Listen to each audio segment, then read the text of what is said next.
I am at Lambert Airport in St. Louis. It's about 5:15 in the morning. This day started at 3:45 a.m. and my flight's going to depart soon. And of course, I am heading to Walt Disney World on a super fast, kind of nutty one-night trip where I'm going to hit all 4 parks, including, of course, Star Wars Galaxy's Edge, plus a lot of things that I have not done before. And you're going to hear all about it on this podcast. You're listening to the Tomorrow Society Podcast.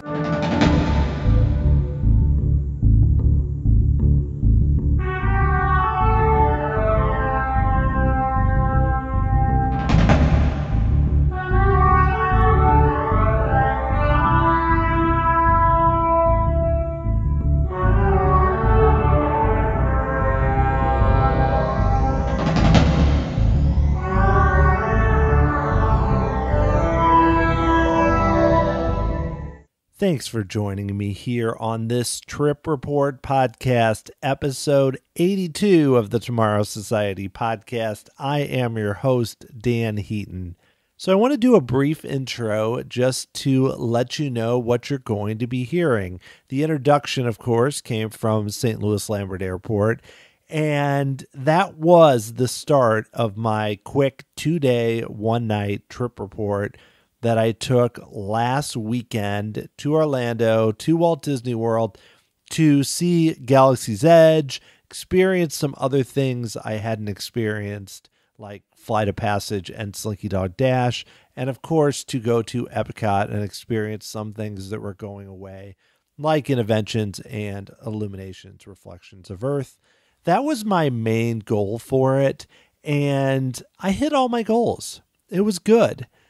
And I tried to go as cheaply as possible. And I don't mean that with everything I ate or drank. While I was there, more in terms of the big things, especially with the resort. I stayed at the All-Star Movies Resort. I had not stayed at a value resort in a long time and never stayed at the All-Stars. So this was all brand new to me. Also, just doing a trip as a solo traveler. Never done that before on a full trip to Walt Disney World, especially being there since I'd had kids and I've gotten used to the family vacations to the parks. I spent a few hours here and there, but not a full trip to Orlando. I mean, I say full, it was all of one night, about 30 hours total at Walt Disney World, but I crammed a lot into that experience. So what I did while I was there, I recorded quite a few audio clips from basically throughout the trip. You heard the first one from Lambert Airport, then I did one in the Orlando airport, and then at the hotel, and through each step of the trip. And I didn't overdo it. I wanted to really focus on enjoying the experience and not be constantly recording. So I tried to find times when I was taking a bit of a break or just was walking back to the entrance or something. So I just recorded my immediate thoughts as much as possible. And I didn't want to wait until I got home because I felt like it was important to get my initial reactions to Galaxy's Edge and to some of those attractions rather than waiting 3 or 4 or 5 days and thinking it over, which could impact it positively or maybe even negatively. I figured the most reliable source would be right when I was there. Plus, it's fun sometimes to listen back to how tired I sounded, happy, frustrated, the whole gamut of emotions. But overall, it was a great trip and I had a lot of fun and got to experience a ton of things. So I'm glad that I did it. And it was an interesting time going the Friday and Saturday right after the arrival of Hurricane Dorian, which was quite a scare. And while it was terrible for the Bahamas, I am relieved that it mostly bypassed Florida and the Carolinas, at least compared to what was expected. So that did have an impact on my trip and the crowds, because I think a lot of people canceled trips. And then the weather really ramped up in terms of the heat over the weekend. So I'm going to play you just front to back. I'm not going to jump in like on the Alani trip report after each clip. I'm going to play beginning to end. Essentially, you're going to experience the trip like I did, not going on all the attractions or anything, but just follow the path. I mean, they're presented chronologically from when I arrive to when I'm at the airport getting ready to leave. And I hope you'll find it interesting. You also get some good background music and sounds of the various parks. I did end up going to all 4 parks. So I'm going to play all of that. And then afterwards, I'm going to come back to give some more general thoughts about the trip and Galaxy's Edge, what it's like to travel as a solo traveler, foods, drinks, the resorts, the whole deal. So I'll jump in at the end here to give you some more background and kind of how I'm feeling now that I've had a few days since I've been back here in St. Louis. So come with me as I take you on a super fast solo trip to Walt Disney World.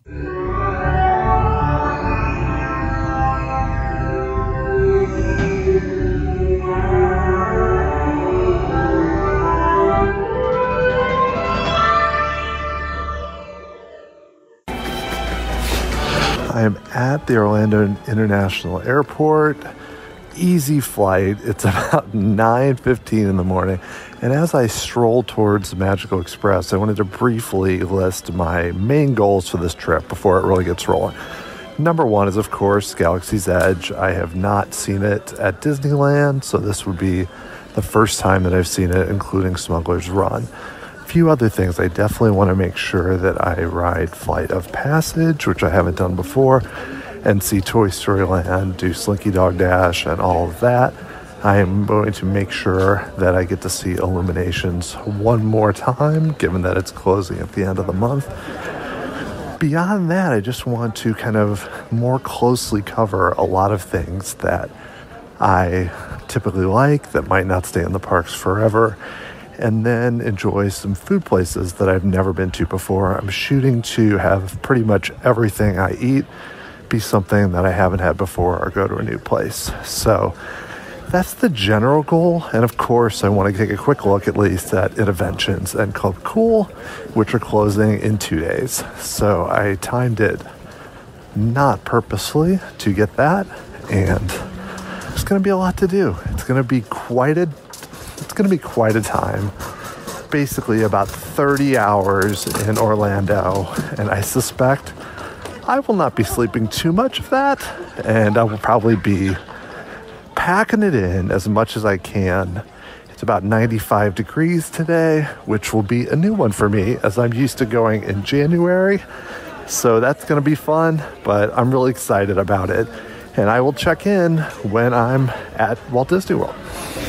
I am currently at the All-Star Movies Resort. I will say, Magical Express went so quickly. I've done it a few other times, never had this kind of experience. Basically, from when I set foot on the bus, which was only a few minutes after when I arrived at the line for Magical Express, it was 52 minutes, and it would have been a lot less if I stayed at All-Star Sports or Music. It was probably only about 40 minutes to the first resort, and I, of course, was the last one.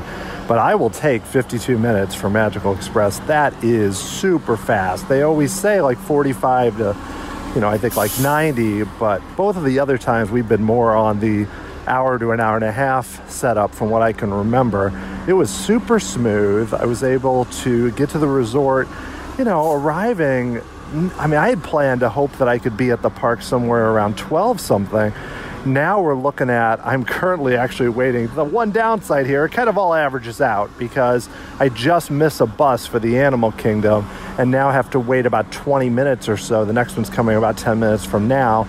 But still, that comes at 11:05, where I was thinking I'll get to the parks 12 something. Now I'm looking at getting to the parks around 11:30, which gives me a lot more time and really opens up the day. So it's been a good experience so far. I get no complaints about the flight, about Disney transportation, a little bit on the buses, but that's kind of to be expected. If you really want to go fast, that's where you rent a car. So this is one of those situations where it's hard to complain too much, and I suspect that I'm going to be able to do quite a lot. From what I'm hearing, the parks are really dead. So we'll see how it goes, but I'm getting ready. It's like I'm ready to sprint, and I'm standing at the starting line. So I'll try to record as I go today. I'm going to spend a lot of time focusing on what I'm doing, but I'll jump in here and there and then try to summarize it later in the evening. And it's going to be fun, but I did want to mention, at least when it's slow like this, it might make a difference. Magical Express worked out great, and I'm set up, still to have, even with a flight out this morning, still set up to have about 11 hours in the parks, with going all the way to Epcot and Illuminations, which will start at 10 and end at about 10:30. So it's going to be a full day. This is the one nice thing about the really early flight, is you get to have a really full day once it starts. And I will check in later today.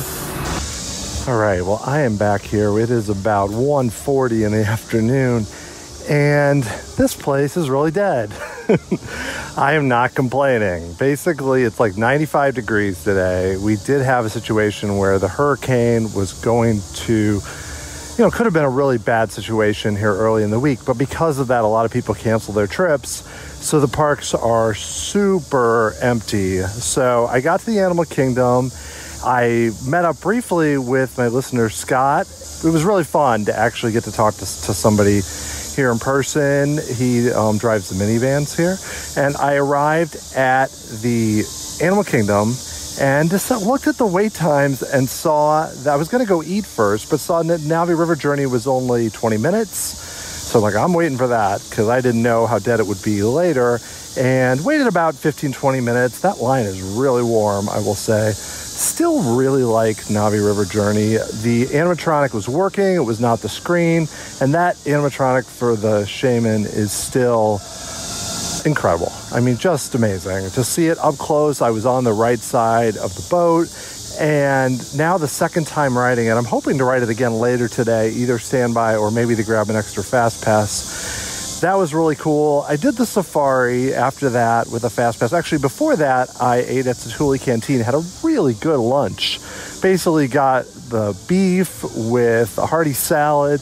And it's a rare time at Disney where I've found something that was both healthy and felt unique. That combination is rare. I had the black bean vinaigrette dressing, and it was really good. I'm impressed by Satuli Canteen. It was too crowded to eat indoors. I was kind of counting on the air conditioning, but I will take it here, given that you can not always, Animal Kingdom's pretty good for food, but you never know for sure. Did the safari, and I don't know if this is a hot take or not, and I'm not intending it to be. And I like the safari. I'm intrigued by how it all goes together.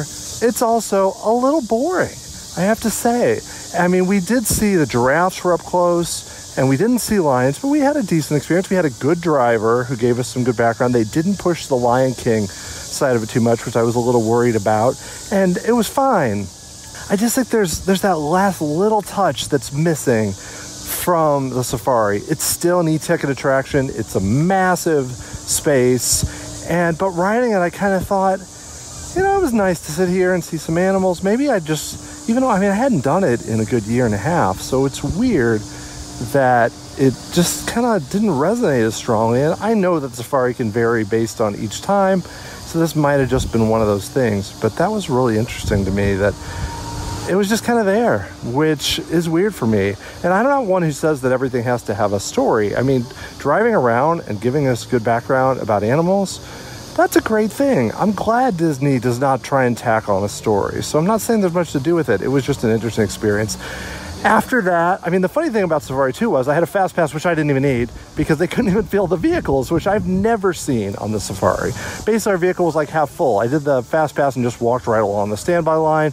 No gain for that. And then I went and did Everest single rider, which I waited 1 minute. I think the posted wait time was 20. From what I've heard, the single rider was even faster than the fast pass line, because literally there were 3 people in front of me.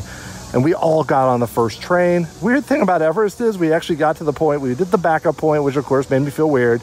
And then we get to the point where you're supposed to drop forward, and we sat there for like a minute. So the effect of the Yeti pulling the track and then you moving was lost. Of course, I know this was likely a safety reason, but they got to the point where everybody was kind of like, it usually doesn't wait this long, right? We're like, no, it doesn't. So that was fun. I might think about doing that again later today. And then I went over to Dinosaur, which I had a fast pass for, and again was totally unnecessary because they couldn't fill the cars either. So I did that, and I hadn't done that in a long time. I think Dinosaur's a bit underrated. I feel like it's a fun ride, well themed. Sometimes all the effects don't work. I feel like the Carnotaurus at the end used to light up the big moment when they take your picture. Now it didn't do that, so it was kind of like, oh, there's the Carnotaurus, and they're taking our picture. And the pictures didn't work either. So there's a few little glitches going on there, but I feel like the ride has held up pretty well. And because there was no wait, I don't ride it very much because my daughters don't want to go on it. It's pretty rough. My wife gets motion sickness, so I don't really ride it that often. I hadn't ridden it probably since like 2015. So I just got out and rid it again standby, and there was no wait again. Basically, the only wait is you got to watch the pre-show video again, which is like 4 minutes. You come out of that, they couldn't even fill the cars. So I love it. I'm not complaining. I mean, once I went on a trip, the only comparison I have to this recently is, well, not even recently, is January 2005. We went, it was still kind of the post 9/11 Disney, where they hadn't added that much. They hadn't really ramped up like we saw in the early 2010 and from then on. And it was dead. You were walking onto everything. They couldn't fill the vehicles. I don't think this is that dead, but this is the closest it's been since then. And that was January, and January used to be dead. I mean, I think this is a combination of it's really hot, September is a dead time the week after Labor Day, and the hurricane, plus Galaxy's Edge opening. I don't think the focus is going to be on this area. I saw Flight of Passage at 75 minutes, so that's low compared to what it's even been a few weeks ago. So, and everything else besides Navi River and Flight of Passage is a walk-on. So this is pretty great. I'm now heading over to do my Flight of Passage Fast Pass. I'm going to try and do Navi River again. I may do something I've never done before, which is Cali River Rapids. So we'll see, but it's been a really fun day. And the benefits too, when it's this slow, of being here solo is you can get a lot done and just kind of glide through the crowd. It's not crowded. It's going well.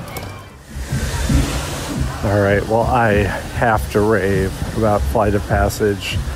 You know, I heard a lot of people say it's one of the best attractions in Orlando, one of their favorite things. And I thought, that's crazy. That's not going to be what it's going to be like.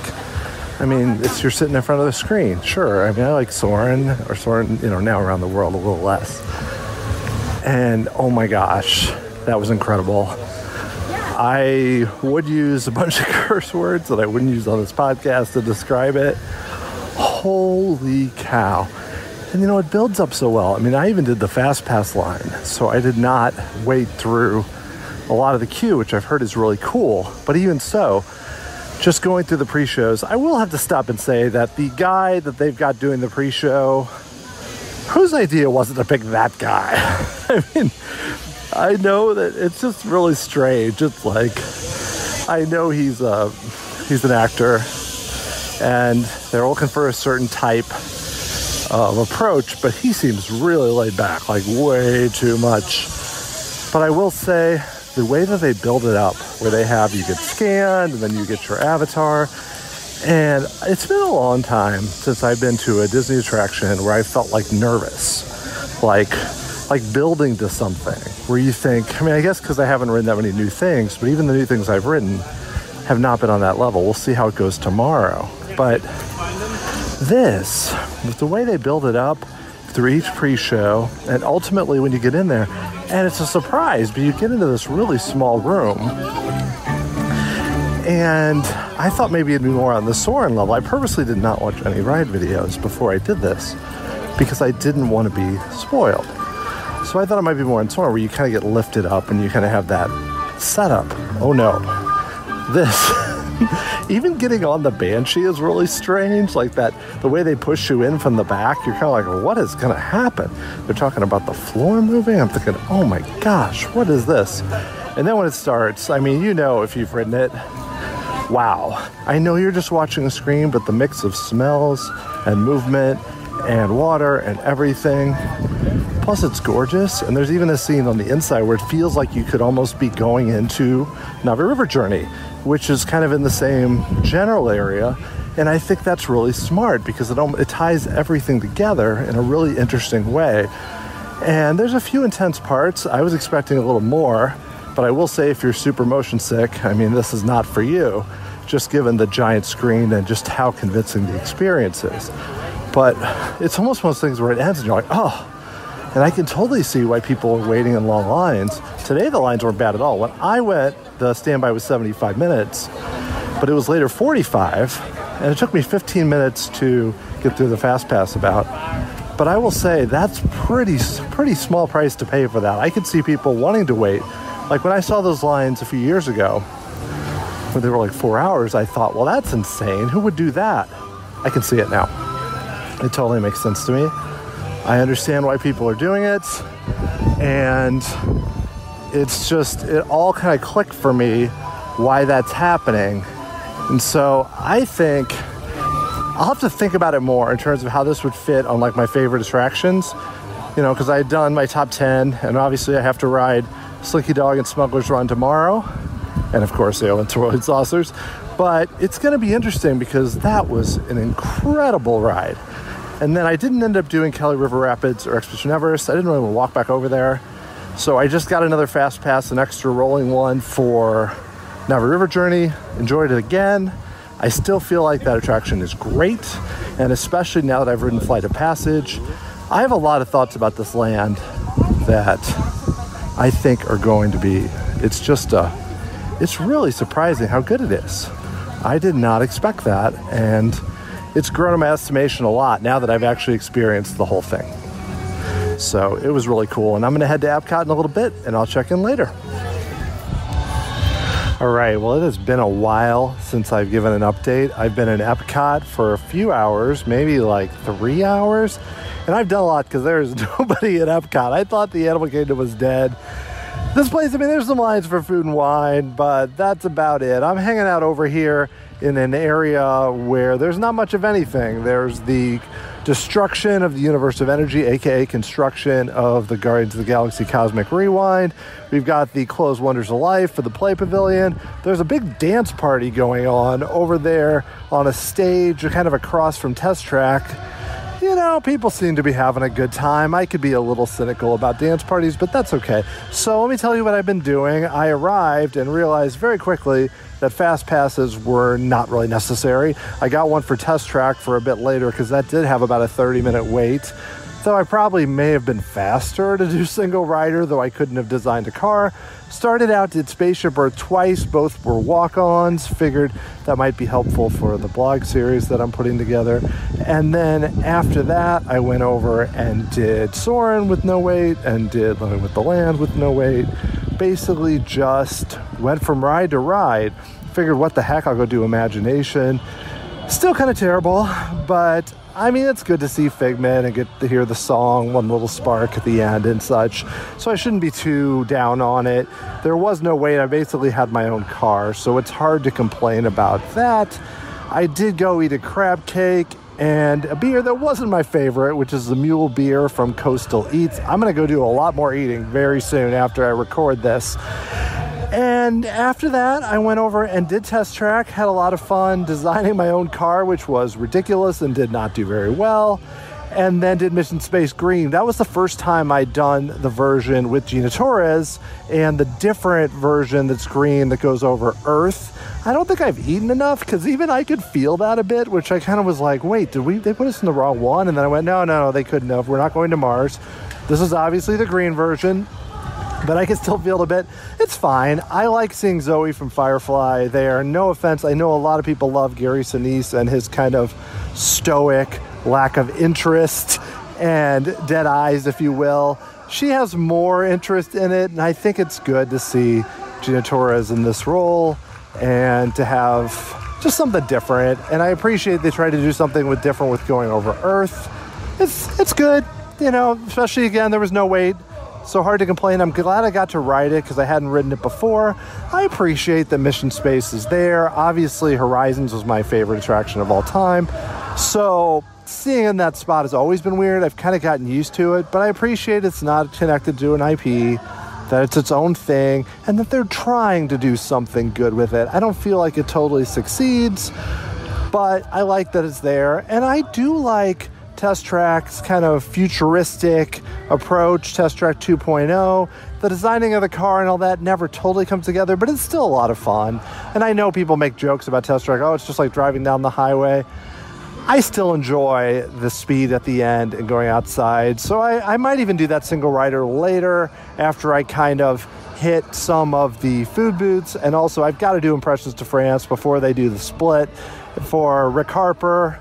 And not just for him because it's an amazing film, but I'm a little nervous about when they split that up with Beauty and the Beast early next year. And I also want to eat a lot of food. That is the goal for the last. There's Illuminations at 10. It's a little after 7 p.m. right now. I might even swing by and do Grand Fiesta Tour if I head that way. You know, I might do Spaceship Earth again. But for the most part, it's going to be do a few attractions, eat a bunch of food, enjoy World Showcase, just have a good time. It's hot, but the sun going down is helping a lot. And I can't complain. I have not been to Epcot when it's been this empty in a long, long time, at least in like 10 years, if not longer. I'm going to appreciate that, appreciate being able to walk on things, and that's made it really fun. And now I'm going to look with a little bit of sadness on the Guardians of the Galaxy building where Universe of Energy was. But, you know, they're moving to the future. Some of the concept art from the pre-shows looked interesting. So I'll hold my opinion until, for sure, in terms of how it ends up being. And I know it's still going to be a couple years. But this side of the park seems weird, but it's going to be completely different by 2021 with these two pavilions open. And I suspect it's going to really shift the crowd patterns, not for today, but in general. As I head towards the dance party with Lilo and Stitch, I'm going to sign off, and I'll check in probably close to the end of the night. All right, it is about 11:30 at night. I have finally reached my room in an All-Star Movies. Actually, I reached it about 11. It was a long day, and I know when I spoke last, I mentioned possibly going back to Future World and trying to do Spaceship Earth again and Tesla again. But when it's 96 degrees, there is a point where you just say, you know, I'm really close to the American Adventure. And it starts in 15 minutes, so I'm going to do that instead. So what I ended up doing is I saw Impressions to France, which is still amazing. I love Impressions to France. Seeing it on the big screen again was awesome. You know, when I spoke to Rick Harper at the end of last year, I had watched it a lot on YouTube to prepare for that. And I forgot just, it's obvious to say, how much better it is to see it with all 5 screens and to really get the full experience. And the music sounds so good. And it's a good way to kind of, near the end of your day at Epcot, to just kind of go in there and enjoy a really well-made film. Not just a really well-made theme park attraction, but just a great experience. And I would say almost the same thing, not a film in a way, but about the American Adventure. And I saw that a lot growing up. I remember that was always something we saw with my parents. So I know it pretty well, but I still really enjoyed it. And I'm not sure I've seen it since they did some upgrades to the sound and the final film and everything. And the final film really worked well. I felt like it kind of had a little more to it than the way before. It just felt like it was a lot of clips. I know some of the clips were exactly the same. It was really only the last stretch of it. But that felt stronger. And also, too, going to see a 9:15 p.m. showing of American Adventure, I mean, I was about done. And then I sat there for, you know, a good 30 minutes and had a little bit more energy, at least enough to stroll around, find a spot to watch Illuminations. I did find a spot more closer to Mexico and Future World because, as you know, if you do not want to be stuck waiting for a really, really long time for buses, you do want to get out of there quickly. So I watched all of Illuminations and then made a mad dash for the All-Star Movies bus, which is basically the furthest away of every bus. They know what they're doing, Disney. I've been spoiled by the Animal Kingdom Lodge and where those buses are. You know, but I was able to get on the first bus. It took about, I got to the bus station at 10:20. It took about 12 minutes, and then it was probably like 10:50 when I got here. And then I had to walk to my room, which is in the Mighty Ducks section because I got a standard room. You know, it's pretty far. Obviously, it felt really far after being at Epcot, but it's fine. It is one of the newer rooms, and I'll talk about this more when I'm back in town. But I did want to mention here that part of me likes it. Everything looks nicer. And I know that carpets are not things you want to have in your hotel rooms, but the floor is kind of weird. And even the table, which I know is converted, it's good to have a table in a value resort and to have queen bed. They have that Murphy bed that comes to the table, which is a really nice setup. And the shower is definitely much better than what I remember of the kind of bath shower that they used to have at the value resorts. So there's a lot of nice things with it, but it also feels a little drab. I know we have Mickey and Donald and Minnie behind me on this picture. I'm sitting on the bed right now, and that's nice. I don't expect huge theming. I actually appreciate it when it's not that way. It's just when you have a few walls with basically nothing on them, it's like, do something. You don't have to put characters, but do something. So I did want to talk a little bit more about Epcot and how I walked onto Soarin', which Soarin' around the world, again, we had the nice bent Eiffel Tower. I was in group 1 near the middle, and that isn't a great look. And I'm still a little kind of about it. I think it has very impressive scenes. I love the ride system. I still appreciate it. It's a nice, relaxing ride. But there's something about it, it's different than what I mentioned with Kilimanjaro Safaris, but something about it where it's just not as sharp to me as Soarin' over California. The thing is, Soarin' around the world fits much better in Epcot. And I like having the theme work. However, in this case, I just appreciate the other version better. It's just more relaxing, and I know I sound a bit like an old man, but I go on Soarin' to have this feeling like you're flying, to be relaxed, not as much about it being a little more aggressive and all the weird transitions. So I wanted to mention that too, because I didn't really talk about that, and also that I still really enjoyed Living with the Land. I only rode it once, and I like how they do reference a lot of the different food and wine dishes inside the greenhouse. I haven't been here recently during Food and Wine, and I sampled some of the food too. And I will tell you, if you make it down to Food and Wine, the bread pudding at Mexico is a dessert that you want to pick up. I also had marinated chicken with peanut sauce from Thailand, which was fine. I didn't think it was amazing. And I had the crab cake, like I mentioned, from Coastal Eats, which was very good, and tried some of the beers. And I would say the mule ale is really up to your taste. I did enjoy the Americanon APA, which is at Hops and Barley near the American Adventure, if I had to give a recommendation. But there's a lot more that I didn't try, because even though they are small pours, when you're tired and hot, the last thing you want to do is say, hey, let's add some alcohol to the mix. I did want to drink more water and kind of handle it that way. But overall, it was a great day. Illuminations, I got chills near the end. I just really love that show. I'm not saying that I don't understand why it's being replaced. It's been at Epcot for a really long time. For me, even with the part in the middle with the globe, it's just really great. So I will miss it. I'm glad I got a chance to see it again. It wasn't super crowded too, so it was very easy to watch. And the whole day, not crowded. I'm really curious to see what happens with Galaxy's Edge. I wonder if I'll be able to get up as early. I am going to try and get to the parks before the 6 o'clock extra magic hour, but my original plan may have been too ambitious because I didn't realize how hot and how tired I would be, and I'll just do my best, but I'm not going to kill myself over this.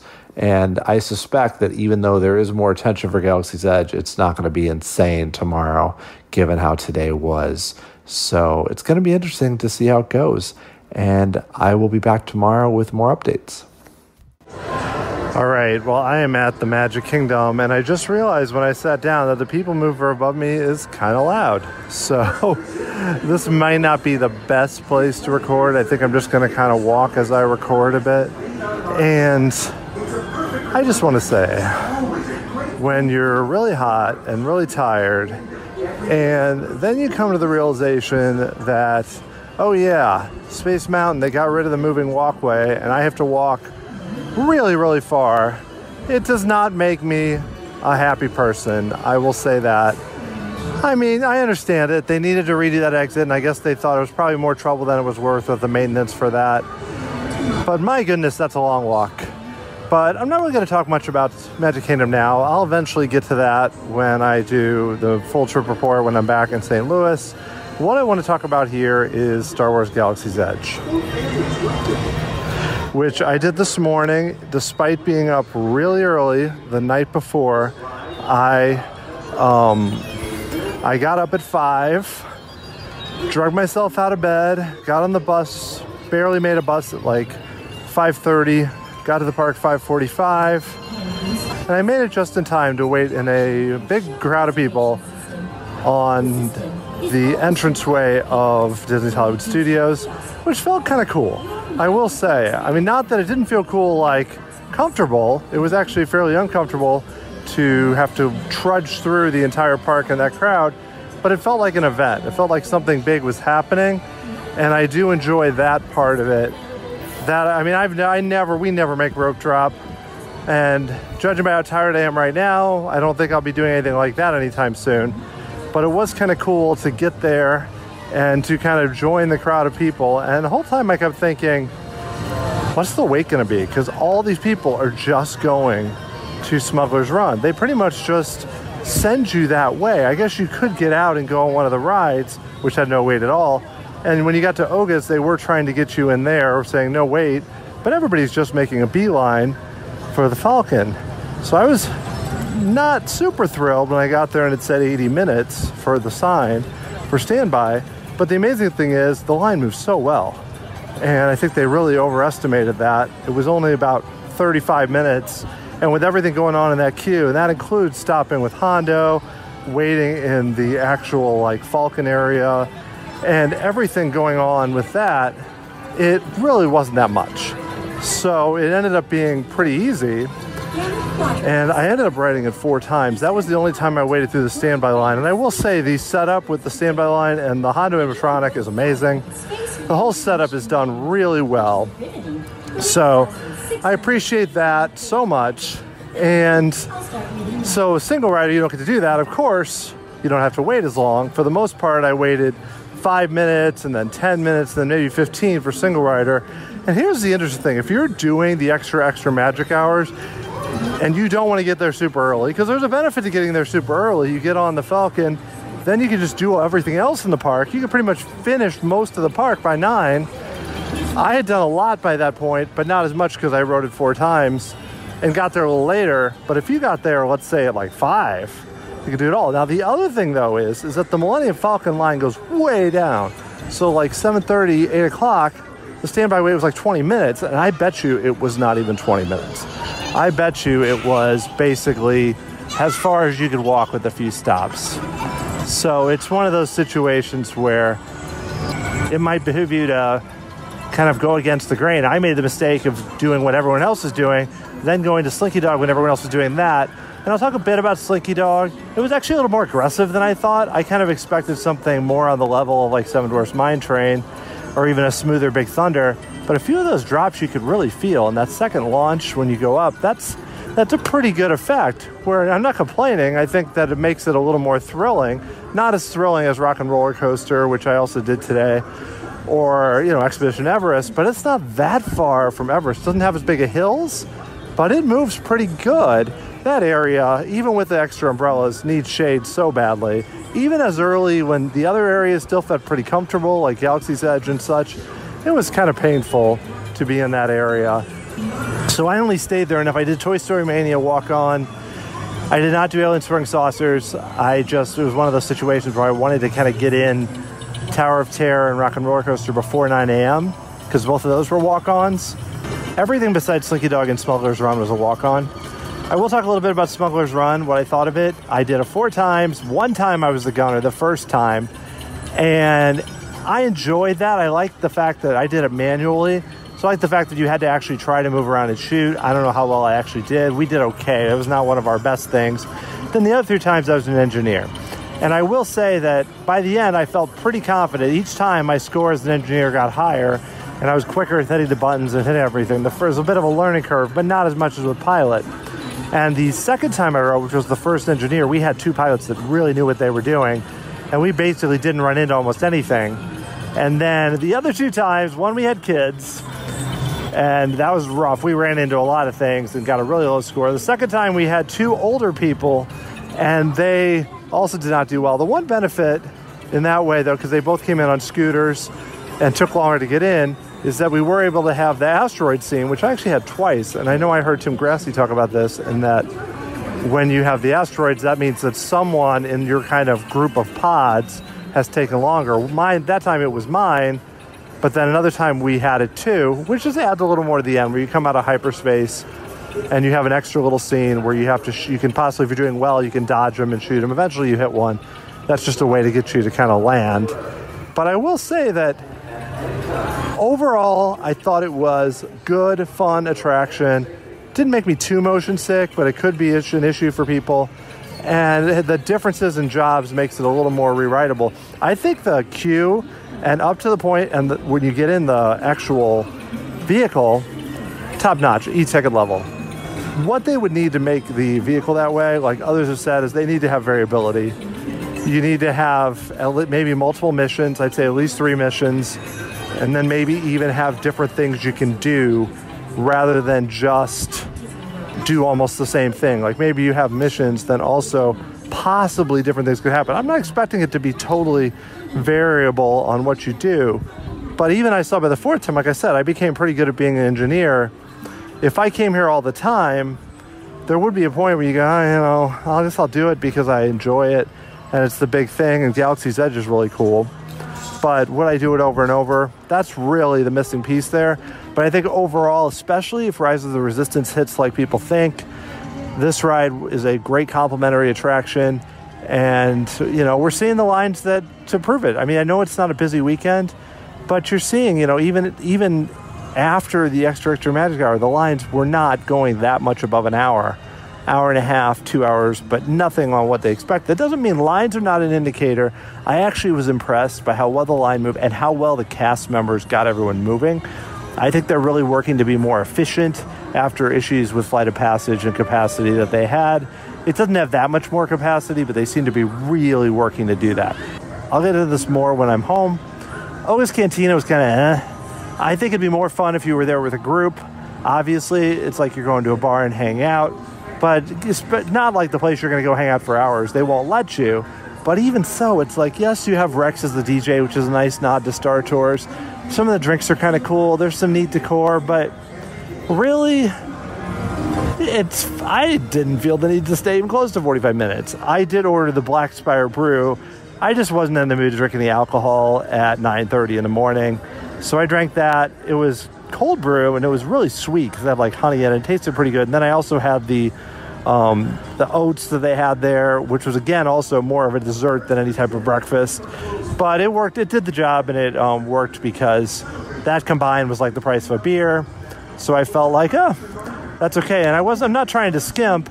It's just that, I know they have some unique beers in Galaxy's Edge, but I'll eventually get to them. It just, especially given the night's sleep I had, I don't need to go that far. And I will dig a lot further into Galaxy's Edge when I have a little more time to think about it. The last thing I wanted to say is All-Star Movies, even with the refurb rooms, pretty rough.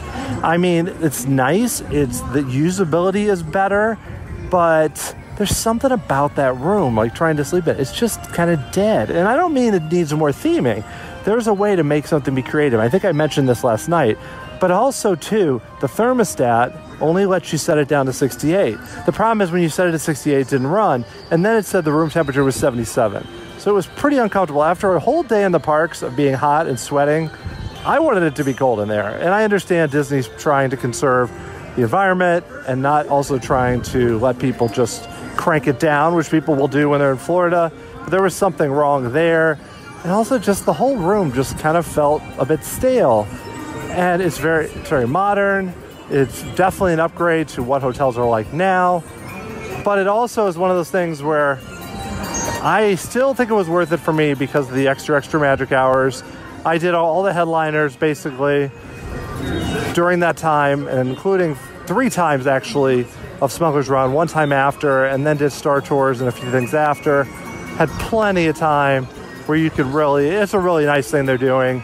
And it makes it a lot less crazy, where I was then able to come to the Magic Kingdom around 11, do some things here before I have to fly back tonight. It was worth it. And also the bus system, for the most part, the buses have worked out well. I've had a few longer waits. And the walk at the Hollywood Studios, I mean, my goodness, that's a long walk from the bus station. But I will say overall, it's been pretty smooth. And I've had a few times where it's worked out really well. And the cast members have been great. There's so many cast members in Galaxy's Edge everywhere. I don't even know what some of them are doing, but it's all a good thing. And I enjoyed it for the most part, and I think it could get even better. All right, well, I am going to record this one last clip here before I head back to St. Louis, where I will give more of an overall summary beyond these shorter clips about the trip, but I hope you're finding them interesting.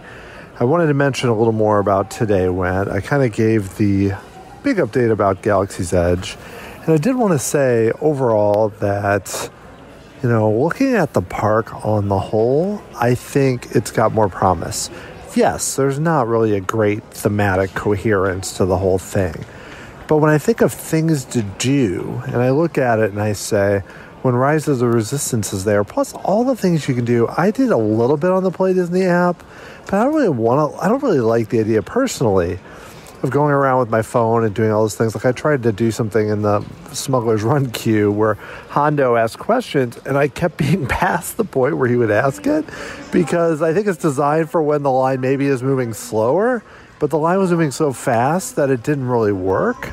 And I know there's a lot of things you can translate and achievements and different things, which if you're going back repeatedly, I think would be great. I don't think it's something you want to spend all your time on the first time you go. It's a bit different than like the wands with Harry Potter, where you're just staring at your phone and you're not really totally interacting with the land. But beyond that, I look at that park and I say, okay, we're going to have 2 attractions there. We got Toy Story Land with 3 attractions, which again is kind of its own island in a way, and people seem to enjoy it. I saw big lines for the character greetings there, where you had Bo Peep and Woody and Buzz and everyone, and I think people were really excited about that. And Slinky Dog Dash is a decent attraction, so that area is fine. I think they could add better food offers, which they are doing, and still add even more shade, but I don't think it needs another attraction. Then you have the 2 standouts over there with Tower of Terror and Rock and Roller Coaster, which I rode both of them as walk-ons, and hadn't ridden Rock and Roller Coaster since like 2012, I think. I think that was the last time I rode it, because my girls being young and stuff. That was when my daughter was really young, and I think we rode it because we went with her grandparents.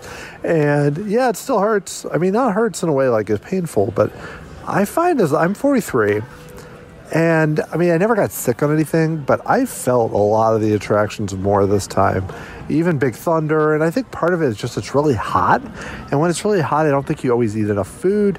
And so then you go into that situation. But I felt Rock and Roller Coaster, Tower of Terror was fine. And I really enjoyed that being so empty. Got to be in the front row there. And that attraction is still incredible. And it'd been a little while since I'd ridden that too, actually. So it was really fun I think that was maybe like 4 years. So it's, last time we went to Hollywood Studios was 2017, but we were really focused on the girls and what they were doing. I also did Star Tours Without a Wait, and we did, this is the one I always do, which is you go to, I think it's Hoth, but you go to Hoth, then you end up at Naboo. And that seems to be the one that I always do. And when I've done it, I've never seen the stuff with the recent films or anything. I mean, I just rarely see them. It's like, oh, there's Jar Jar again. But it's still fun. I'm glad that they're still using it, and I don't see any reason why they shouldn't, regardless of the fact that Galaxy's Edge is in a different spot, they're in different eras. You can totally make the case. And then if you look at the rest of the park, I did go on Walt Disney Presents, where they had the interesting little exhibit about Jack Kirby, which I enjoyed seeing. And there's still a lot of cool stuff from Disney's background. And so I'm glad that's still around, and I hope it stays. I think a lot of people were there for the meet and greet. I was not one of them, but I really like that that's there, and I hope that Disney continues to do that. And for the most part, I just feel like there's just... You could easily say, put in another theme land, everything would work. Sure. If you just, I mean, I think this is a case where Disney's just going to use this to have different lands based on properties, whether it eventually ends up being something more with Pixar, or they expand Galaxy's Edge or Indiana Jones or who knows what. But, I did find it entertaining that before 9 a.m., there was a crowd of about 15 people that seemed to want to rope drop Lightning McQueen, which I found interesting. I did not go see that, which is a little weird because, it's a new attraction, but I was like, I've got a time schedule, because then I was going to the Magic Kingdom, and like I mentioned earlier, I did do a decent amount of things there. I have found that the Magic Kingdom, all the parks seem to gain a little bit on Saturday. One being a weekend, and two, I think we're moving further away from the hurricane, whereas during the week it might have been more like vacationers, not locals or something. But so it was not packed. It was okay. I mean, you saw Space Mountain with 45-minute waits, which you rarely ever see. But then it was harder to get fast passes, even as an individual person. I mean, I used the 3 that I had with Big Thunder and Splash and then Space Mountain. And then I got an extra one easily for Buzz Lightyear and did that. And I was going to ride the People Mover, like I mentioned, but the line was super long, so I ended up doing that. But then I got a fast pass for Pirates, which wasn't hard to get. And then was going to do Haunted Mansion, which usually you can get individual fast passes or, a fast pass for a group extra real easy. And I could not do it. I refreshed for a while and I was like, okay, there's a point where it's like not worth it to keep doing this. And I had only had like 20 minutes. So I didn't have the situation where like the wait time was like 45 or 40.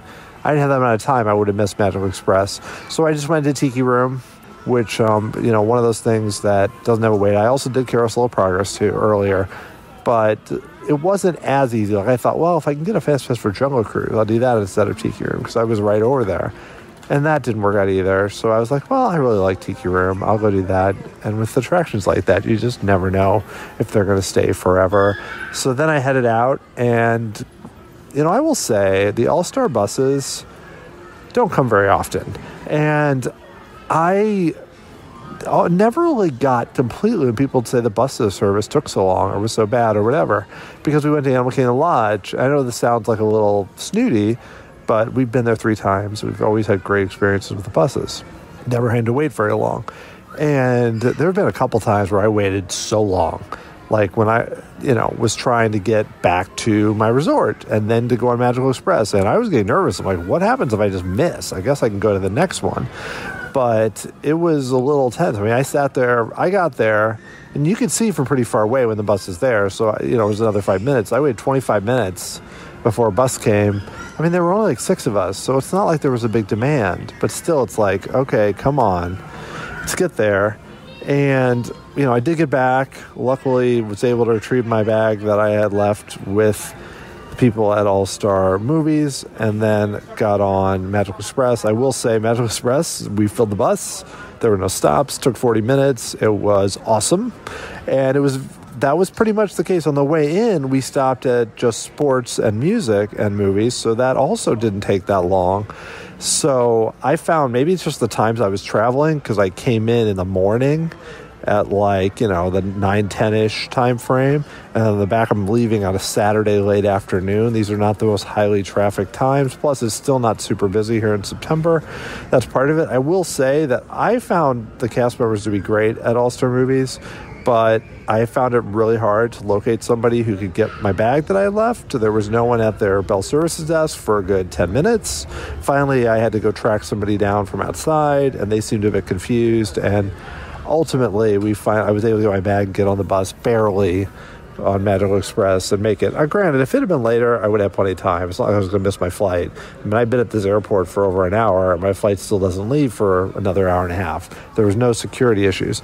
So it's just one of those things where like I mentioned about the room, you're getting what you're paying for, and Disney has tried to remodel it. Same with how sprawling it is, same with the bus service, same with everything. Same with the dining options. I did not eat at the food court, though I've heard decent things about it, especially desserts. But basically, it's a value resort. So I don't want to be too critical. I just think there's some basic things, like the thermostat in the room and like having somebody at Bell Services that, are at the desk that you kind of need to do.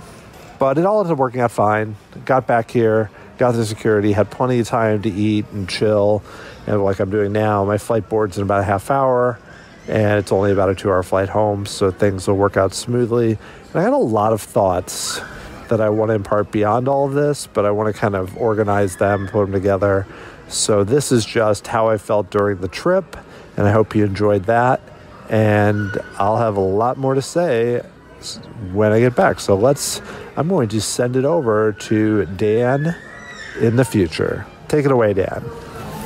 Welcome back. I hope you enjoyed experiencing a bit of my trip to Walt Disney World. I was amazed when I put it all together just how much there was, because it felt like I just did a few short clips. I almost forgot to do it a few times because I was just enjoying the parks. So when I put it all together, I was like, there's a lot here. So I hope it wasn't a little overwhelming for you to hear that much audio from my trip. And so now I wanted to talk a little more about the trip overall. And I know there's one thing that I wanted to mention for sure, which is my experience as a solo traveler. This is not something, I know there are some of you out there that often visit the parks as solo travelers. That's how you usually visit them. Or even if you go with friends sometimes, maybe you go down there for business or just enjoy your annual pass holders and go every few months or even more often. And that's not the case for me. I've had situations where we've been down there and I've gone for 3 hours or 4 hours to Epcot or whatnot. One time I was down for work and spent most of a day there. But this is different because this was a trip dedicated to going there, and it was apart from family, and for that reason it was very quick, because for me, I felt like I did not want to leave home and make things more disruptive for very long. However, there were things that I really wanted to see, whether it's just being able to have experienced everything that the parks have to offer, or just being able to move around slowly. And I would not call this a work trip because this podcast is for fun for me. It's a passion project. I take it seriously, but it's not my job. So I wouldn't say a work trip. However, I did treat it a bit differently where I was taking a lot more pictures, whether it's for a blog or just have personally. And I was trying to look at the parks a bit differently rather than just doing things that I love, that I've experienced a million times. I did some of those. I tried to think, even in terms of food and other things, what have I never had before? What are things that if I was traveling with family, we wouldn't go eat there, or it would be harder to go there? And I tried to do things like that whenever I could. But, there's a tendency as a solo traveler to just want to go, go, go, go, go. And I know I told myself beforehand, you have to take breaks, you have to slow down, you can't maximize it because you're going to burn yourself out too fast. And while I tried to take that advice, when it's just me, in terms of things like eating, or even when you just swing by the bathroom real quick, or sitting down for a moment to regroup, there is a natural slowdown when you have a group of people, because somebody has to do something or wants to get a drink of water or whatnot. When you're just one person, even if you try to go slower, or you're going to go into attractions that might be sitting down for a half hour or whatnot, it's hard to slow yourself down, because you could find yourself just saying, I can do whatever I want. I'm going to go here and then here and then here. And that also expands how much walking you do. And when you add in the fact that on both days, the high was like 96 degrees with the heat index well over 100, you can blink. And even though I was stopping to drink water and trying to eat enough and trying to slow down, it can really hit you. Also, another factor is because I was trying to maximize time, my flight was at 6 a.m. on Friday. And then I also got up very early, as you heard, for Star Wars Galaxy's Edge, the extra magic hour, which was totally worth doing, and did not sleep very well at All-Star Movies. In a sense, all those things combined meant that by the time I got to the Magic Kingdom, and you could probably have heard it on the audio, I was totally wiped out. In hindsight, I was thinking of it as, given how much I pushed it the first day with Epcot and Animal Kingdom, two parks that really require the most walking, and then with how early I got up at Hollywood Studios, it might have been better for me just to stay at Hollywood Studios take it very easy, and then not try to push it so hard, and then do a few things at the Magic Kingdom. There was nothing new at the Magic Kingdom really that I did beyond some different food and such. But there are a lot of attractions that I love there that I wanted to experience, and it felt like a good way to end a short trip to go there. Also, just the fact that we don't really park hop at all anymore with the kids. So I hadn't really done a lot of park hopping. And while I only did 2 parks each day, that transfer from the first park to the second, Animal Kingdom to Epcot, and then Hollywood Studios and Magic Kingdom, took so long. The buses don't come very frequently at that time. And I actually met up with one of my listeners, Scott, who drives the minivans, and got to ride in one of those for the first time when I was going from All-Star Movies to Animal Kingdom. And I will say that having had that experience of just, you get in this air-conditioned car, you're just kind of talking, there's Disney music on, and you blink and you're there. I mean, granted, the All-Star resorts are closer to the Animal Kingdom than some other parts of the resort. However, that's pretty nice. And the price point for a single person to do that is really high, but I can totally see somebody calling a Lyft or an Uber or even a minivan to park hop, or even when they had those buses that no one really took. It's still hard to argue too hard against something like that. And another thing, too, is that in certain cases like the Hollywood Studios, the bus walk is very long. But back to being a solo traveler, I think there are huge benefits and there are some drawbacks, too. And so much of it really depends on the kind of person that you are. Because if I think about it, I generally like to travel with other people. I enjoy going to the parks and seeing how it is, whether it's with my girls or my wife. You're interacting with people, and that's such a big part of trips. So when you're not doing that, there are times where something really cool happens, or that attraction was really neat, or anything that involved with the parks. And you want to tell somebody about it. And yes, there's social media, and yes, I was texting with them a lot and such, but it's not the same as being there with a group. So that's just something to recognize up front, where I know that I would never tell someone don't travel solo. Like, this is a question that comes up a lot. Should I go on a solo trip? I'd say, yeah, do it. But you have to recognize too, how long for you is the right time. For me, I felt like the time I went was the right amount of time. I just may have crammed too much into it, but the experience of it was good because I got to experience the parks in a different way. I got to do things like the American Adventure or Impressions to France, or even just kind of how I approach the parks differently than I would with the girls. I never set foot in Fantasyland. I don't have anything against Fantasyland, but it's just a different type of trip in a way. I spent more time with the Food and Wine Festival and all of that. Things like that, like eating and drinking and such, obviously so much easier when you're going solo. It could be a case where even though I went on the cheap with the value resort, maybe it's a good time to splurge if you can, because you're not paying for park tickets for 2, 3, 4, 5, however many people. So maybe you do stay in a nicer resort and do some things there that you might not do when you're doing more park touring. So there's a lot of different ways to take it. So I would say I didn't feel weird very often. Like, that's something I always think about. Like, would I feel weird touring the parks as a solo traveler when you're constantly saying how many won? And really, I didn't. The only park where it felt like, really, I noticed too, just in terms of the type of crowds that were there, it was a lot more adults. I had to say childless millennials, but adult couples, even saw, people that seemed to be there alone, or, adults with older kids.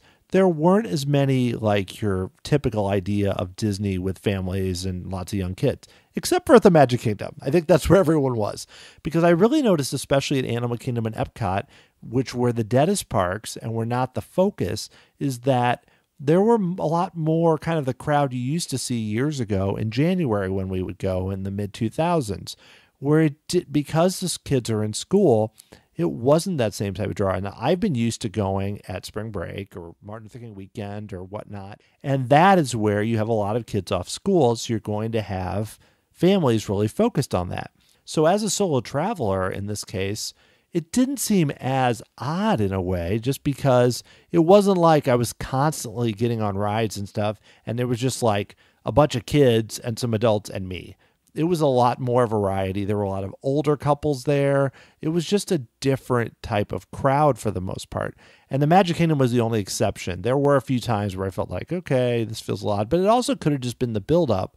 That was the fourth park I'd been to. You're doing this at first, you're just so like, oh my gosh, I can't believe I'm here. I'm getting to do all these great things.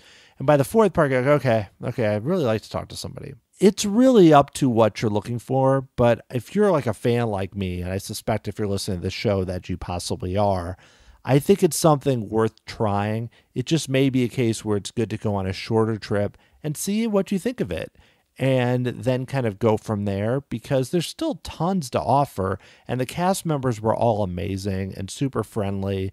I'm not somebody to really just talk away with cast members like I know some people do, but it is a case where everyone being so friendly and welcoming. I never got the experience from anyone that worked for Disney that it was weird to have a party of one. In fact, I was able to skip some lines because they were looking for one person. I had a great experience. Obviously, I don't believe I'll be doing it really soon, but it's not a case where I came home and said I would never do it again. I think there's benefits, especially as Disney opens new things, to try it out from a different perspective, and that made this really fun. I also want to talk some more about Galaxy's Edge, because I purposely did not watch ride videos from Smuggler's Run or even going through the queue. I saw just the typical clips that we saw of people walking around. So I had a general idea of it, but I didn't watch the long walkthroughs. And I think that was great. I think that helped, because I really felt like I was exploring a new land rather than just going and saying, oh, yep, that's how it looked on the video. And sort of a similar feeling for Toy Story Land, though I think there's a bit less to explore there. It's mainly, they have a lot of nice little touches there, but also, I didn't spend as much time in Toy Story Land, so it was mostly focused on the attractions. And in terms of Galaxy's Edge, I want to pull back a bit, because I've been thinking a lot about fan reactions and assumptions and such surrounding Galaxy's Edge. Because, it opened in Disneyland, what seems like forever ago, but a little over 3 months ago. And then the crowds did not come as expected. Part of that was because Disney did put a lot of blocks originally on cast members and annual pass holders and such, and started that reservation period, which I've heard was an amazing thing to explore, but did not then ended up kind of already setting the idea that it was a failure. It's tricky, because when you talk about something as a success or failure, are you talking about it truly in terms of what you think Disney's expectations are commercially, in terms of crowds and merchandise purchases and people buying food and drinks? Or are you talking about it in terms of creative success? Did Scott Trowbridge's team do what they set out to do? Or a third thing, is it crowded? Because sometimes you can look at it that simple, and that kind of relates to commercially, but also just, is it crowded, and are people coming back, whether it's to family members or of course, on social media, and saying whether they loved it or not? And I think a lot of people can get their back up in both sides, where you go and you say, this is terrible, this is disappointing. I've seen some people that I respect a lot who have posted things on like Instagram and such and just said, everything's terrible. Smuggler's Run's terrible. The land's terrible. Everything's bad.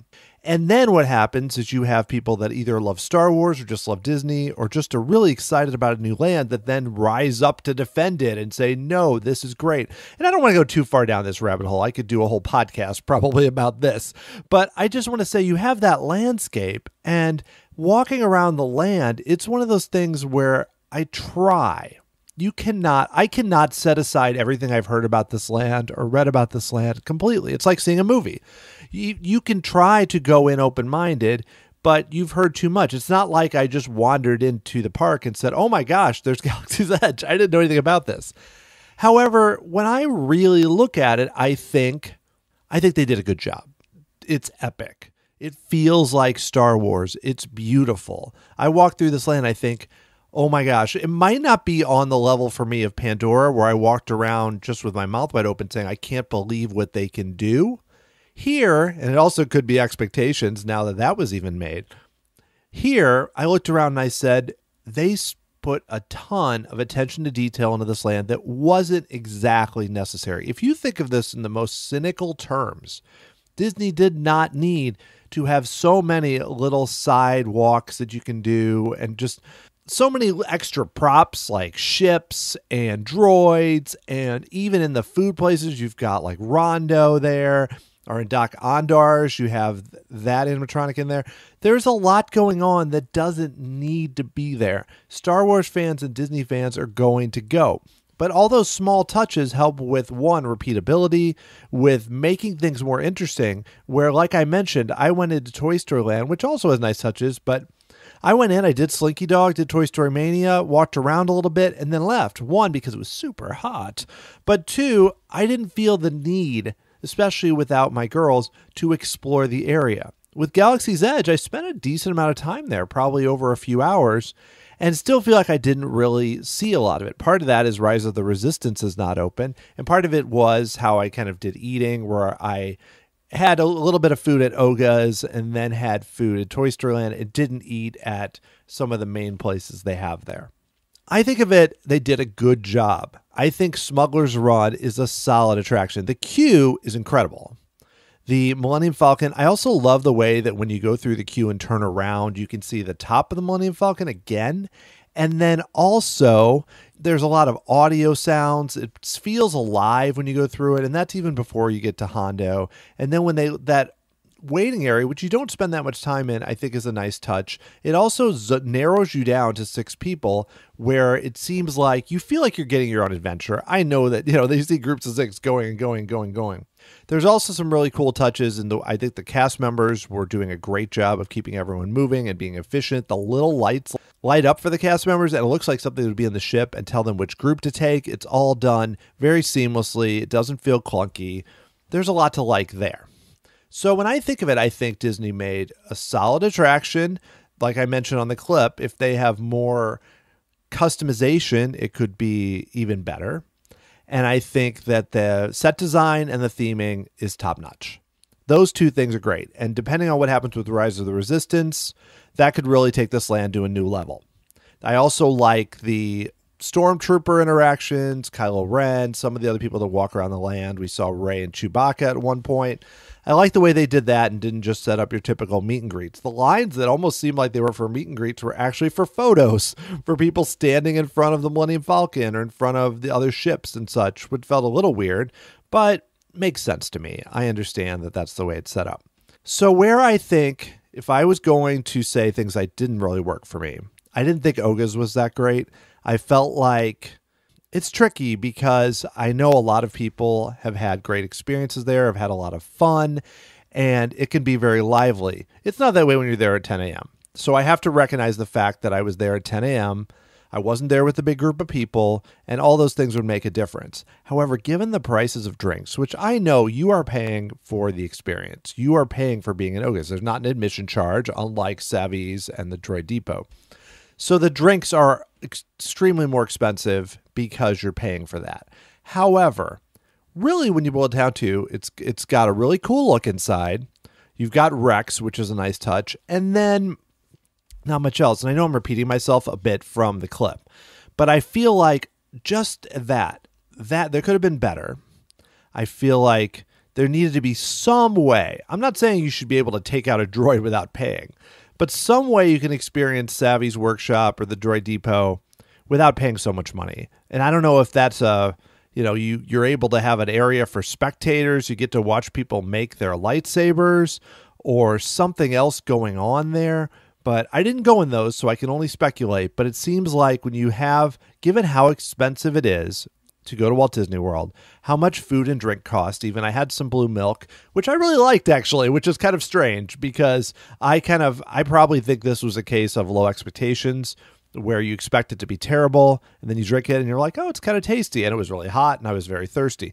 But again, you're spending $8 there. I did not have a green milk because I felt like given what I was paying at Oga's and already other things that I'm spending money on, that spending $16 on 2 drinks felt like a bit much. I also did not have them with alcohol, which I know is something for Hollywood Studios. I just had the blue milk on its own, but I felt like it was decent. And of course, it's, as Bob Chapek would say, very Instagrammable. Not that I'm really rolling in that way. So I look at the land and I think when Rise of the Resistance opens, which in theory is going to be only about 3 months from now, less than 3 months from now, I think you're going to have two good attractions, possibly great attractions. You have people walking around the land. The land feels vibrant. You can hear ships landing. There's a lot to it. Decent amount of food selection and drink selection, and it looks amazing. Especially looks great at night. I was actually not there at night, but I was there at 6 a.m., so I got to see it like it was at night. And seeing the sunrise in Galaxy's Edge was really cool. And I also don't want to underestimate the importance of the single rider line, which I feel like Disney needs to be putting in as many attractions as possible, because I rode Smuggler's Run once going through the queue and then 3 times in the single rider line. And I know that can be hit or miss. Sometimes you can wait a long time. The first time I waited about 2 minutes. Second time was 5. The last time was about 15 because it can really vary. One point they put all 6 of us who were all in the single rider line on, which I felt like was great. I will say that for me, I am generally give a thumbs up to Galaxy's Edge. I don't think it's perfect. I think given all of the difficulties, the last thing I want to mention is I know that there's been discussion about whether or not they should have done the original trilogy. And yes, if you look at it solely as a business venture, actually, you would say, put in the original trilogy, put in a Death Star, have Luke and Darth Vader and everything. So part of me thinks it was actually a bolder choice to go creatively, a bolder choice to go with the new trilogy, where in a sense, they were creating something new. And I feel like Pandora has a similar thing, where they didn't just say we're going to recreate the movie, which that's smart for a lot of reasons, but they created something new. So if you're going to do something based on intellectual property, I want to see something that's not just the same. I want to see something different. And I feel like Galaxy's Edge does that. I don't feel like they're not even recreating things from the new films. I mean, I recently read a couple of the Thrawn books, which are about Grand Admiral Thrawn later and his origins. And the second one has a lot of scenes in Batuu, and they go to the Cantina and such. And I hadn't been to Galaxy's Edge at the time, and I don't think that really changed that much of my enjoyment of Black Spire Outposts, but I found it to be a nice touch.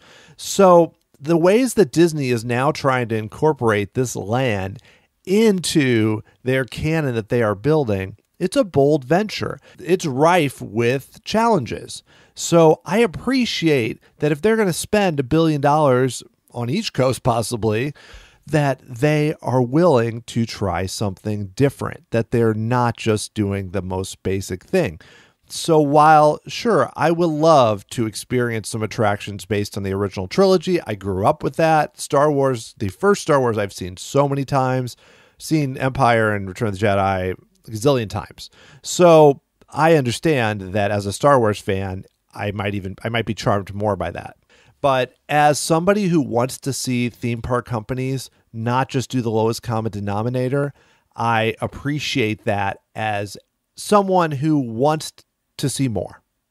I appreciate it. Now, after Rise of the Resistance opens, we will have a better gauge of this. But right now, I feel like the land is, in the B+, A- range, probably more A- because it's so impressive. And the only drawback is some of the upcharge experiences and the fact that the wand-like experiences you have to do with your phone. You have to do with your data pad. I find some of that to be not that exciting. I did do some games on the Play Disney app in the line for Smuggler's Run. Like I mentioned, I didn't do any of the translating, though I've heard that's very cool. And so I know everyone is on their phones, so it makes sense for Disney to do this. I just wish there were a few more customization things they could do without the phone. I also think that, like I mentioned, Kylo Ren and others going through, like the Stormtroopers, they need to do even more of that. I know that we heard about roaming droids and all that. I'm not just talking about what we heard. I just think it's probably not going to happen given all the entertainment cuts we're hearing about.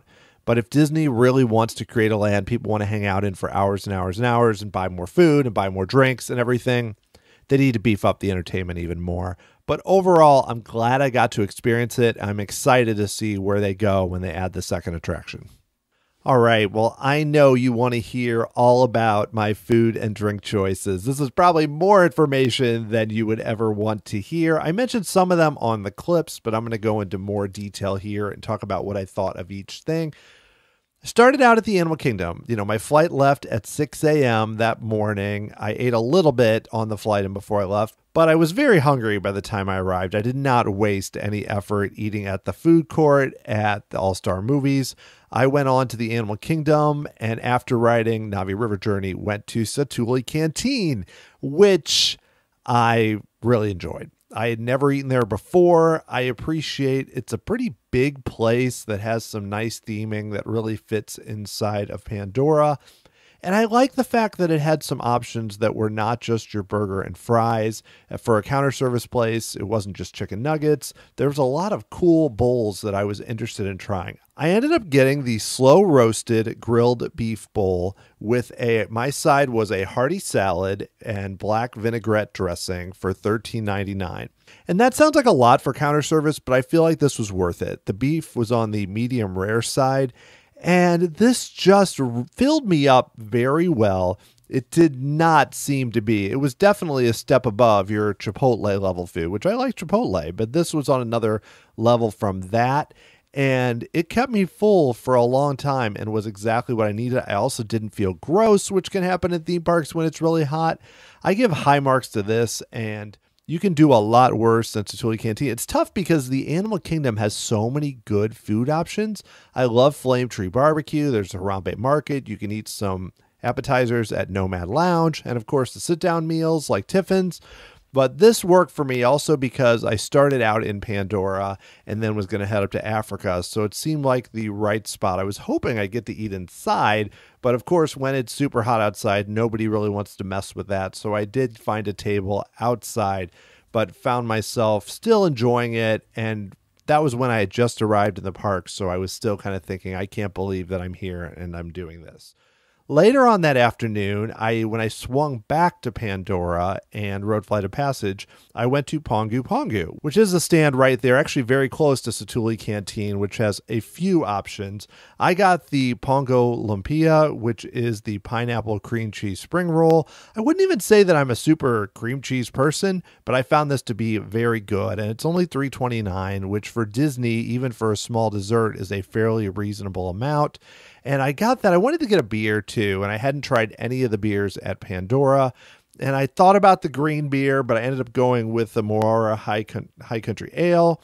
Unfortunately, they only offered the 22-ounce size, so that was $10.25. But I thought that was solid. I don't think it's a beer that you need to make if you're a beer drinker as a destination, but it's one that I think if you're there and you're like, hey, I want to drink. I saw a lot of people drinking beers very early in the day. And if you want to have that, I think this is a pretty solid option for you to try.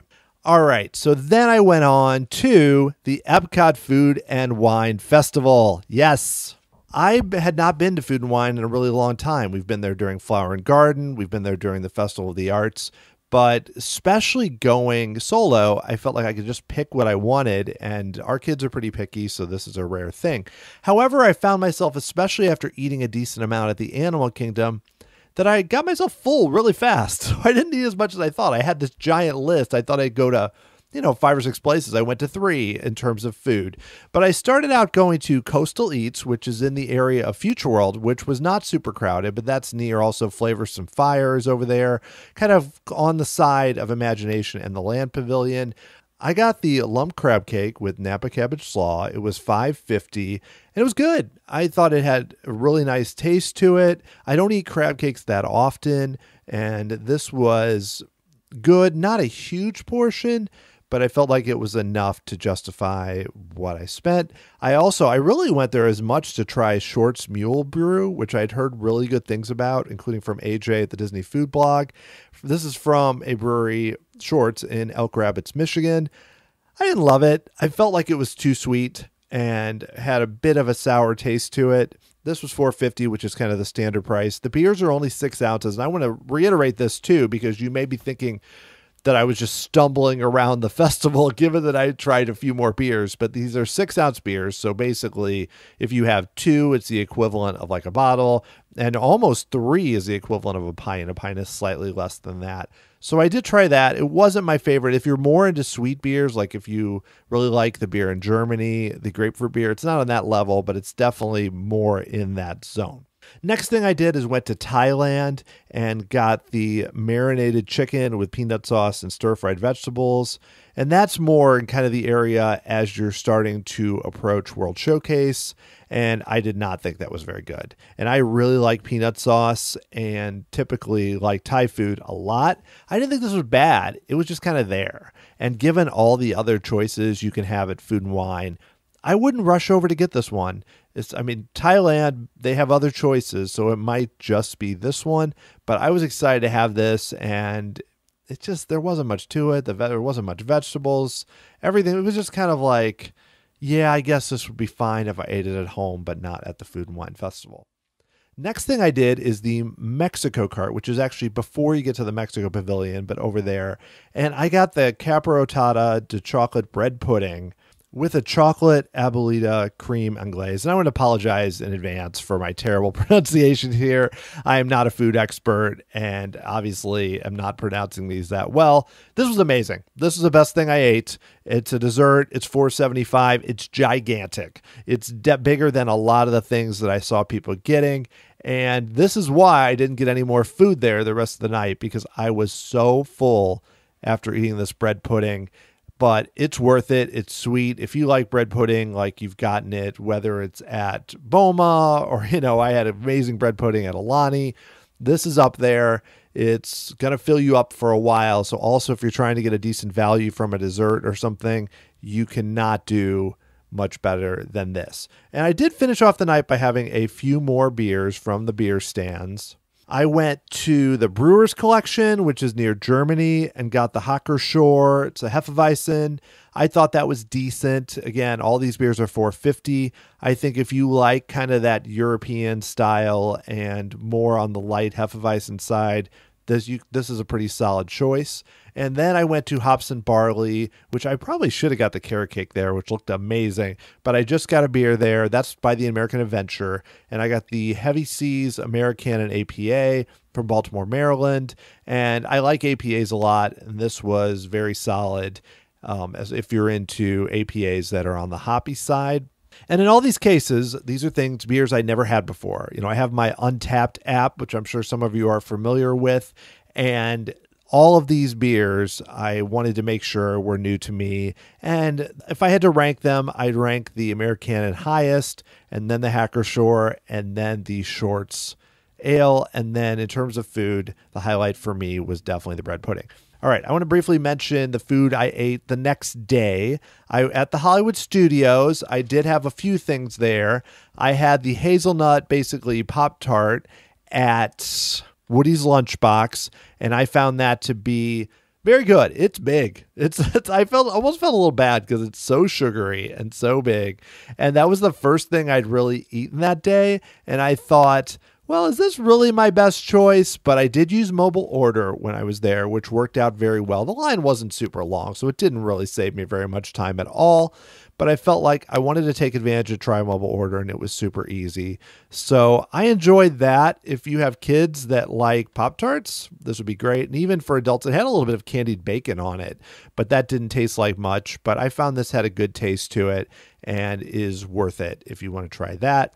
Finally, when I was at Oga's Cantina, I had a drink and ate. I did not have alcohol because I have nothing against having an early drink in the morning. I don't ever really do it, but I was just really tired because I had been at Epcot almost till like 11 p.m. And by that morning, I just was not in the mood for it. So I had the Black Spire Brew, which is cold brew Joffrey's coffee with honey, passion fruit, and citrus, $7, which you might think that seems like a lot.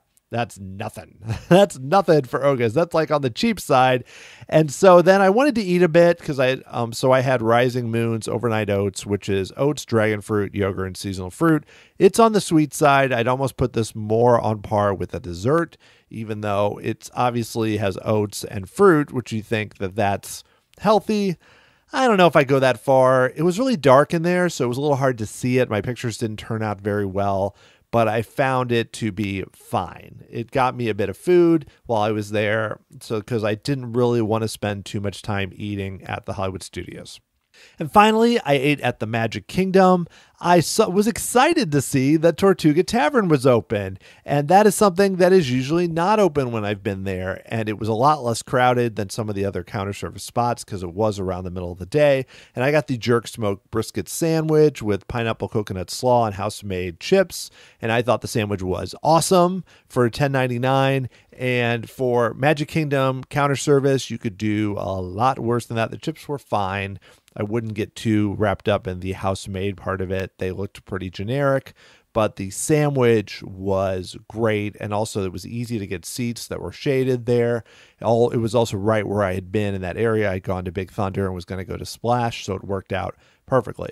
A little bit after I went to Splash, a bit later, of course, I had to go to Aloha Isle.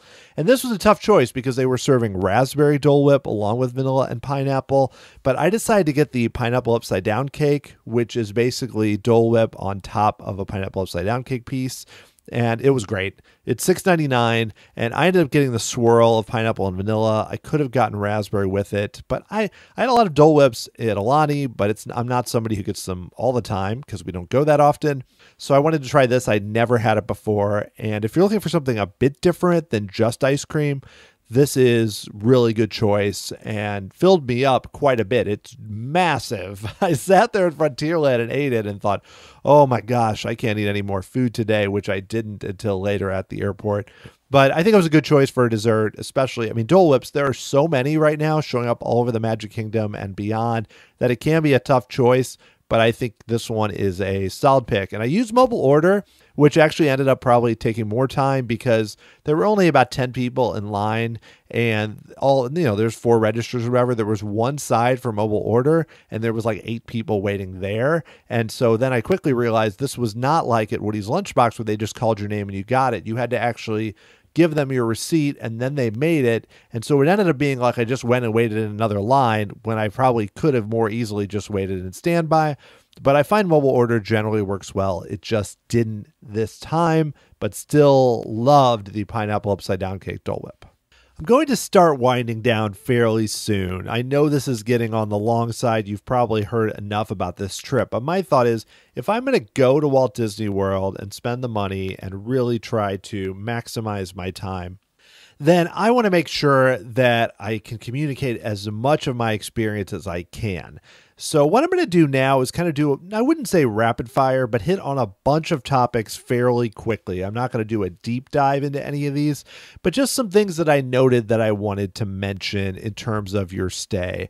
I do want to talk a bit more about the room at All-Star Movies. I mentioned it before. I had issues with the thermostat where I couldn't get it cold enough, and that made for a really uncomfortable night's sleep. And I found, too, that the room just being so, made it not to be a comfortable experience. Like when I'm going to a hotel, yes, I want to have spots to charge my phone, and I want to be able to, if I was working, I guess to have a table would be nice. But in this particular case, I really wish that there were discounts available where I could have gone to Coronado and actually in their new tower and not spent that much more, but it would have been a bit more. So my thought was I'm only going to spend a short time in the room. In fact, I only spent about 6 hours in the room the whole time because it wasn't ready when I got to the resort, which is really it served its purpose, but I didn't sleep very well. I didn't feel very comfortable in there. And though everything was upgraded, I'm not sure I would have felt better, obviously, in the old values with twin beds and such, and just kind of the way that was set up. But I do feel like they may have missed the mark a bit here.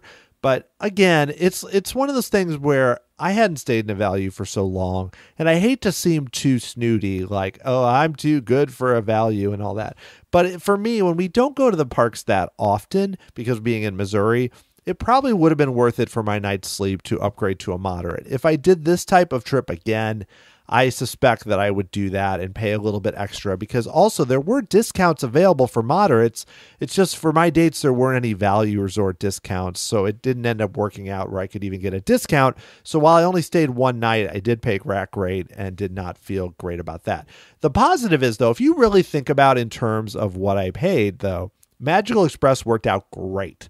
I was wondering, should I rent a car? It's only over a day. I heard people tell me that. Should I get an Uber, which I've heard can be like $30-$40 from the airport each way? But I decided I wanted to do Magical Express because, again, kind of like the choice of the value resort, I was trying to save as much as possible. It went awesome. Each time was less than an hour. Each time I ended up with my own row. I wasn't squished in there. I never felt like they were herding cattle. Everyone was very nice. That worked out great. So if you think about what I paid even for my one night, I was able to do Magical Express back and forth. I think that adding on to the extra magic hour, the 3 hours of extra magic hours at Hollywood Studios, I really think that I did fine, and I don't regret staying on site, also because I was able to use the buses. Now, the buses were real hit or miss, like I mentioned. I feel like the real gap for the buses is in the middle of the day when you want to do park hopping. And that's why so many experts have recommended that you do Uber, or even people, if they want to do minivans. It's one of those things where I think you really do benefit from time savings, but also when it's super hot, making that trek all the way to the bus area, sitting there for so long. Going back, it was really tight getting to Magical Express. Part of that was my own fault, but also there just were not a lot of buses coming. And I get the impression that they don't have as many buses for the value resorts, possibly because the All-Stars are all using similar buses and sharing them. But it was a situation where I didn't come out with a great feeling. While I was on the buses, they were fine. There was no weirdness. I was able to sit most of the time. I did stand once, but that was a situation where I barely made it onto the bus, so I was super happy that I made it. That was when I was actually heading to the Magic Kingdom from Hollywood Studios, so I appreciate that the bus driver made room. So I wouldn't say it was a negative experience. I would just say it was so-so. And I mentioned the crowds, and again, I think the hurricane played a huge role in the crowds being so light. By Saturday, the Magic Kingdom was not packed, but you saw more kind of your typical kind of slow season waits of 45 minutes for Space Mountain and Seven Dwarfs Mine Train, 30 minutes for some attractions.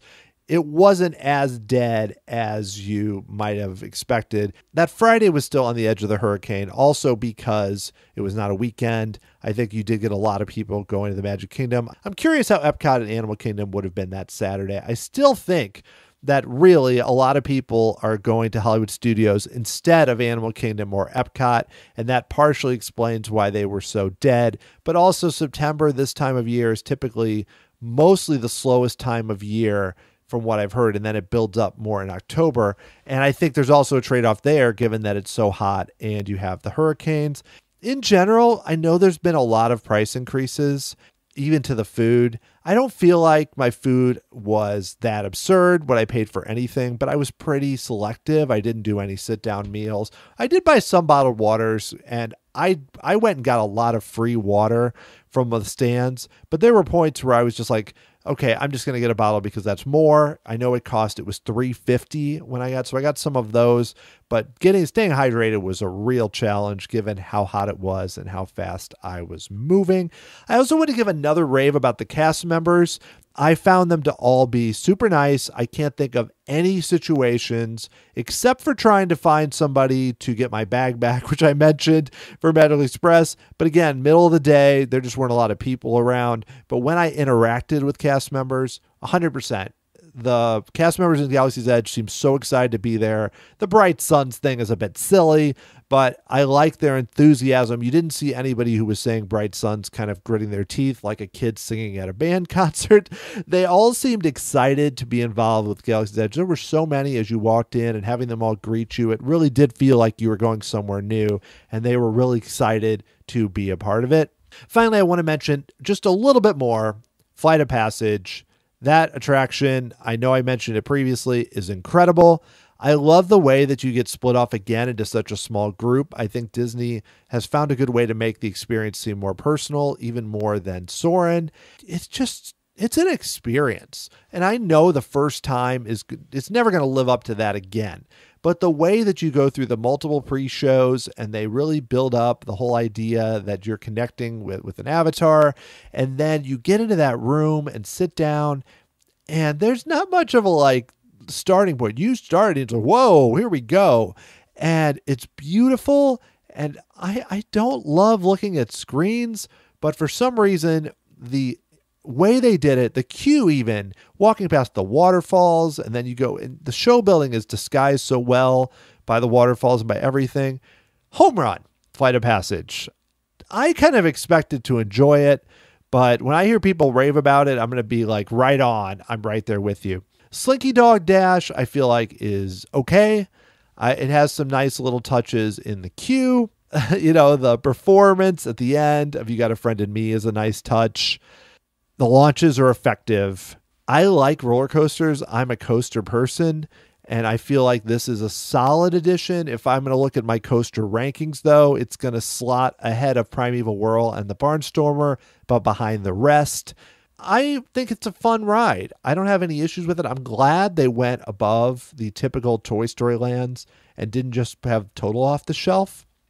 There's a custom attraction, and I think I can see why it's so popular. Even though it has some launches that you can feel, it doesn't totally go overboard, and it's something that most people, not all, because it is more intense than your even Seven Dwarfs Mine Train, but that most people should be able to ride without too much trouble, and I'm glad I finally got to experience it. Well, it is going to be time to say goodbye to my trip report from Walt Disney World. And on the whole, I think it turned out as well as I could have expected. I was able to do more attractions than I anticipated, even at Epcot because it was so dead. I wasn't even sure if I would for sure do Soarin', and then I did things like Grand Fiesta Tour and Imagination and areas like that because they were so low. There was no wait at all. Same for Mission Space and everything. So I really lucked out in terms of the crowds. Yes, it was very warm, and even though I have some issues with All-Star Movies, it did the job. Really, the tickets for a 2-day park hopper are so high, there's no way around it that once I hit that point, and I was able to use some points for my one leg of my flight, so I tried to spend as little as I could just because it was almost like a test to see, okay, I know I've got to pay for tickets and a flight and some type of hotel room, but in terms of that, how cheap can I go? And I know that's not always the approach people want to take when they go to Walt Disney World. I would not take it with our family because I think, hey, we don't do vacations that often. We're not going to splurge. I'm not going to go club level or Bay Lake Tower perhaps, but we're going to stay somewhere nice. And I think this also reinforced the differences because I don't think in terms of, oh yeah, the buses for Value Resorts, the stations are further away or they don't come as often or just things like that, or just the fact of having a room that takes a really long time to walk to. Those things were not big deals for me. But if I'm looking at a family vacation, it's going to be very different. But like I mentioned at the top of the show, my big goals, going to Galaxy's Edge, Flight of Passage, Slinky Dog, Illuminations, did all of those things. And there was a few moments on the trip where I got chills, where I thought, this is incredible. Like, everyone who's a big Disney fan knows you have those kind of emotional moments where you get the chills and you just think, this is the greatest thing I've ever seen. And it happened like it always does at the start of Impressions to France, where you're kind of going down the water and that music is playing. Another time that it happened was during the American Adventure, during that final clips, like as it built up and we saw some more recent clips of people. It's just really, it's a rousing thing. And it was the end of the day and I was feeling really good about it. And of course, during Illuminations, Reflections of Earth, it's interesting. I don't usually get chills during We Go On. It's actually before that when kind of the music is building and the fireworks are building and it's like, dun, dun, dun, all that. That's really where it builds up for me. Illuminations, I'll kind of end with this in terms of this trip report. Illumination Reflections of Earth is not everyone's favorite. Some people find it a bit boring. They are used to kind of the constant stream of fireworks and everything, and it has that space in the middle where the globe comes around and it slows down. To me, there is not a better Disney show in terms of the dips and the increases. I mentioned getting chills during that spot. Part of that is because we slow down. We get quieter. We kind of sit back, and then it builds up and it builds up and it builds up. And it's done so well with the music and with the fireworks and leading up to the We Go On finale. And I think can any show do it on that level? This doesn't mean that you should never get rid of Illuminations or any other show. But the way, this is something too in terms of attractions in general. Smuggler's Run is just all bam, bam, bam, bam, bam, bam, bam. You just keep going. But some really good attractions have a way to kind of have ebbs and flows. You get quieter, you get faster. You see it with Disneyland's Pirates of the Caribbean, where you have spots where you're just kind of drifting, and then things pick up. So there are ways to have a show, and this is something I hope Disney remembers with Harmonious when they create that, is yes, you can have a show that's constant, barrage, bam, bam, bam. Not everybody likes that. Sometimes people like things a little more sublime. And that's the thing that I take away from Illuminations beyond the fireworks and the music and the flames and everything, is just the ability of a show to step back for a bit and then build up. That momentum pulls back, goes forward. It's masterful at that. And I appreciate that I got to see it one more time before it closes at the end of September. I'm interested to find out about Epcot Forever and then, of course, Harmonious, but I will definitely miss Illuminations Reflections of Earth. It's one of the greatest shows or theme park spectaculars I've ever seen.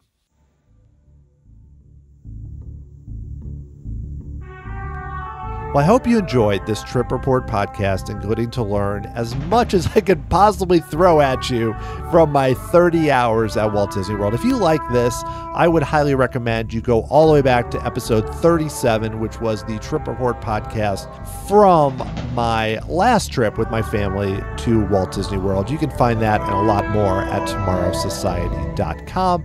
If you'd like to get in touch with me, you can email me, dan@tomorrowsociety.com. Follow me on Twitter @tomorrowsoc or Facebook or Instagram @tomorrowsociety.